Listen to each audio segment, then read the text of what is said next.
place that is typically paradise. At least 36 people are now dead as wildfires continue to burn out of control in Maui. The massive fires have left nearly 300 structures destroyed and decimated an entire town. And happening right now, thousands trying to leave the Hawaiian island and get to safety. ABC's Melissa Adon live for us in Maui with more on the dangerous situation there. Melissa. Gray, Sarah, it really is. It's devastating, and then it's also very concerning when you look at the weather conditions just here. It still remains windy, yet this is better than what they've been seeing here in the last couple of days as firefighters remain hopeful.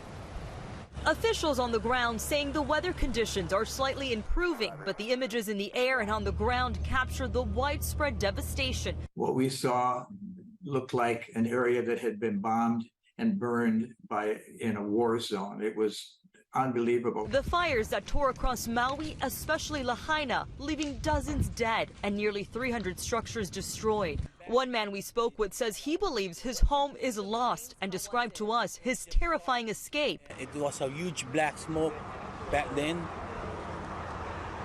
and it's indescribable.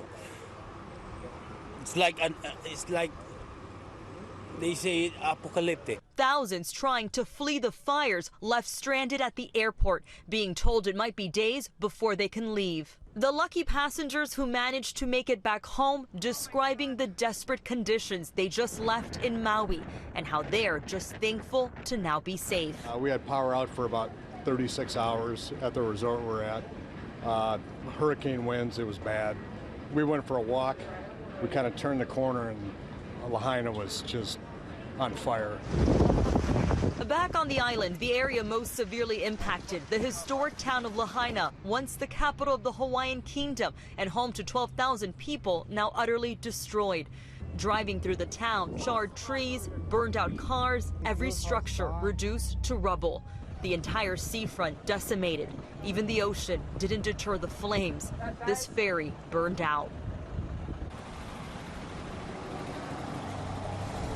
And just to make matters worse, evacuation efforts really are difficult. I want you to point out here the road that we are along. This is one way in and one way out. Right now what we're seeing, these cars that are going in are all emergency responding vehicles. You can tell a lot of them pickup trucks, a lot of them right here I see Hawaiian Electric. These are all emergency responders that are only allowed to help. On the other side, there's only residents, many of them saying they're just waiting for that moment that they have the opportunity to check on their home and their neighbors. Gray.